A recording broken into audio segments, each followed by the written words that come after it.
Hi guys, welcome our Bright Education YouTube channel.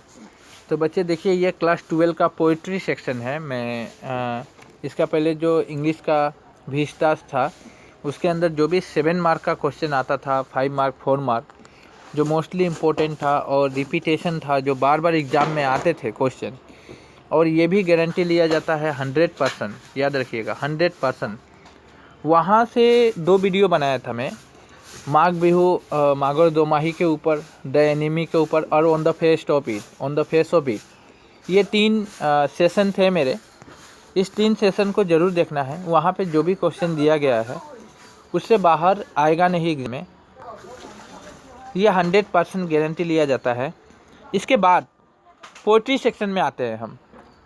इसके बाद भी बहुत सारे सेक्शन है उसमें, जो मेन बुक से था। मेन बुक का मैं अभी दिया नहीं हूँ। अभी मैं पोइट्री सेक्शन की बात कर रहा हूँ। तो इसमें माई मदर एज 66।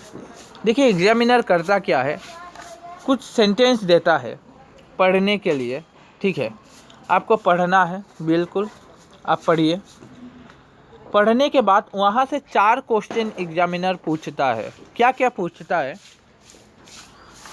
कुछ भी एक सेंटेंस दे दिया, वो पूछेगा जी इसका राइटर कौन है, बा हु सेड दिस, ये कहा कौन है, ठीक है। बा ऐसा भी पूछ सकता है इसमें क्या कहा गया है, राइट।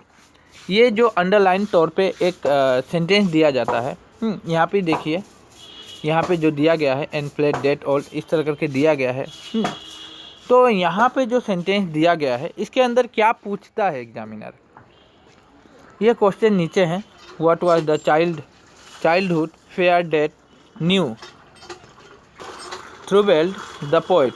ये देखिए 1 मार्क का था। एक मार्क का ही पूछता है, कभी कभी 2 मार्क का भी देता है। तो ये जो है 2015 में आया हुआ था, 2015 में। तो इसका आंसर नीचे लिखा गया है, ठीक है। और ये ज़रूरी नहीं है कि मैं आपको ये आंसर दे रहा हूँ तो यही होगा।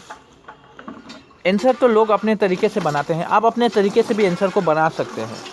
अगर इंग्लिश मीडियम वाला स्टूडेंट देख रहा है तो उनके लिए कहा जाता है कि आप अपने तरीके से बना सकते हैं, अपने ऊपर डिपेंड करके उस आंसर को लिखिए। आंसर को छोड़ना नहीं है, लिखिए आप। लेकिन असामिस मीडियम वाले और अदर मीडियम वाले जो भी स्टूडेंट है, उनको काइंडली रिक्वेस्ट किया जाता है कि आप यही आंसर लिख लें, ठीक है। क्योंकि अदर मीडियम का थोड़ा असुविधाएं होती है आंसर को बनाने के लिए। तो बाय द वे, ये 1 मार्क का था पहला क्वेश्चन। दूसरा क्वेश्चन नीचे है, इसका आंसर भी दिया गया। What do the poet parting words suggest की, तो इसका आंसर भी नीचे दिया गया है। देखिए, ये 2 मार्क का था। मैंने पहले ही बोला कि 2 मार्क 1 मार्क, ये दोनों पे ही डिपेंड रहता है क्वेश्चन। और ये भी बोला कि आप अपने तरीके से भी बना सकते हैं। नीचे भी देखिए, ये भी 15 में आया हुआ था, 1 मार्क का था। इसका आंसर यहाँ पे नीचे दिया गया है। इसके बाद देखिए 2 नंबर, ये भी है, ये 2 मार्क का था, 2015 में आया हुआ था। और ये सिर्फ 15 ही नहीं, so very very important question. इसको स्टार मार्क दे के लिख लीजिएगा, स्टार मार्क, क्योंकि ये 15, 17 और 20 इतना बार आया है, फिर आने का चांसेस है, ठीक है। तो ये भी लिखिएगा। 3 नंबर देखिए, ये भी 15, 16 और 18, सो स्टार मार्क के ऊपर ये भी आ जाता है। ये भी इम्पोर्टेंट है। इसका आंसर नीचे दिया गया है, आप ज़रूर इसको पढ़िएगा, ठीक है। अभी एक्सप्लेन नहीं कर सकता मैं, आंसर दे दिया, क्वेश्चन दे दिया मैं, बस अभी एग्ज़ाम सामने है, इम्पोर्टेंट नोट ही दिया जाएगा आपको।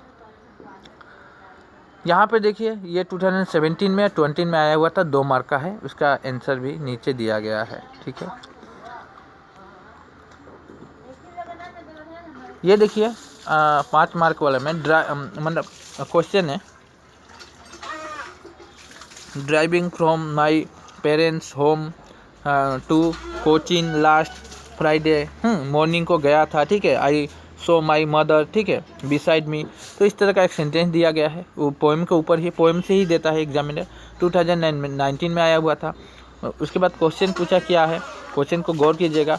Where was the poet driving to, poet जो थे, राइटर जो थे, कहाँ पे ड्राइविंग कर रहे थे उसके बारे में लिखना है। कोचिंग में कर रहे थे, कोचिंग के एयरपोर्ट में। 1 मार्क का था, तो यही लिखना था, ठीक है। और कोई बच्चा डायरेक्ट भी लिख सकता है, इसमें कोई डिफेंट है नहीं। आप सेंटेंस को डायरेक्ट भी आंसर दे सकते हैं, ठीक है। इसके बाद बी नंबर देखिए, बी नंबर जो क्वेश्चन आया होता उसका भी आंसर दिया गया है, 1 मार्क का था। सी नंबर देखिए, सी नंबर में कुछ दिया है, उसका आंसर नीचे दिया गया है। यहाँ पे देखिए ये जो क्वेश्चन है इसका भी आंसर नीचे दिया गया है। ठीक है, तो बाय द वे मुझे आशा है कि ये माय मदर एट 66 के अंदर इतना ही दिया गया है और इससे बाहर आएगा नहीं। ठीक है, और सिलेबस को ज़रूर देखना है। अगर सिलेबस के अंदर आपका ये चैप्टर है, आप देख लीजिएगा, ये चैप्टर है माय मदर एट 66 है। ठीक है, तो सिलेबस को फोकस करके आपको पढ़ना है। विदाउट सिलेबस आप कभी मत पढ़िए, सिलेबस मस्ट बी इम्पोर्टेंट। और अगर कोई नोट्स चाहिए ज़रूर कमेंट करना है।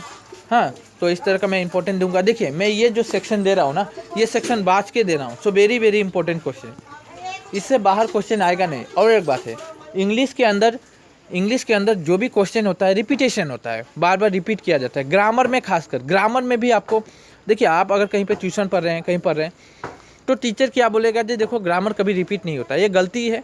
मैं आपको इससे पहले एक प्रीपोजिशन का वीडियो बनाया था, उसमें भी दिखाया है कि ग्रामर रिपीटेशन होता है। हाँ, नरेशन वॉइस चेंज भले ही रिपीटेशन ना हो, लेकिन उसका जो पैटर्न होता है, पैटर्न वो रास्ता जो होता है वो रिपीटेशन होता है। तो आप पैटर्न को फोकस कीजिएगा। ठीक है, तो वो भी मैं वीडियो बना दूंगा नरेशन और वॉइस चेंज का। नरेशन वॉइस चेंज से पहले आपको टेंस सीखना जरूरी है। विदाउट टेंस आप कोई भी काम नहीं कर सकते। ठीक है, तो इस तरह का मैं दे रहा हूँ इंग्लिश, आपको थोड़ा नॉर्मल करने के लिए इंग्लिश का दे रहा हूँ। पैसेज को किस तरह राइट किया जाएगा वो भी मैं बोल दूंगा। तो अगर कोई भी नया स्टूडेंट है उनको सब्सक्राइब करने के लिए रिक्वेस्ट किया जाता है, आप जरूर चैनल को सब्सक्राइब करें। बहुत सारे इंपॉर्टेंट नोट इस तरह लाते रहता हूँ। आपको अगर कोई भी असुविधाएँ हैं, कोई भी क्वारी है, ज़रूर मेरे कमेंट बॉक्स के नीचे कमेंट करें। और अगर इस वीडियो से हेल्प हो रहा है तो लाइक करना है, लेकिन आप लोग शेयर नहीं करते हैं, अपने दोस्तों को ज़रूर शेयर कीजिए। जो एक नया यूट्यूब चैनल मिला है, उनका जो टीचर है बहुत हेल्प कर रहे हैं हमें।